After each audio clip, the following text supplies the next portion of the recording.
Isu Alsat Ahmad pernah menghamili dan menikah dengan Nisa Ashifa membuat para penggemar Tiara Andini khawatir dengan kondisi sang idola. Apalagi Tiara Andini belum memberikan respon apapun terhadap isu miring yang menimpa kekasihnya Alsat Ahmad. Namun, warganet melihat sesuatu yang berbeda pada opening konser Tiara Andini ketika tampil dalam acara Clickfest 2023 pada Minggu, 19 Maret kemarin. Tiara Andini tidak lagi menampilkan wajah Alsat Ahmad dalam MV Janji Setia pada opening konsernya. Hal ini diketahui dari unggahan TikTok @meriasik pada Senin 21 Maret. Padahal sebelumnya, wajah Alsat Ahmad dalam MV Janji Setia selalu ditampilkan dalam opening konser Tiara Andini. Warganet menduga Tiara Andini sengaja memotong bagian Alsat Ahmad dalam opening konser terbarunya.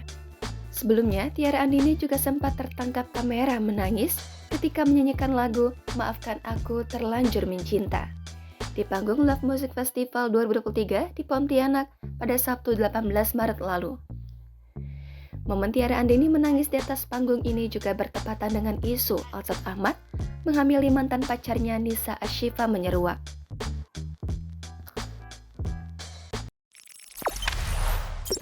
Jangan lupa subscribe, share, komen, dan like ya!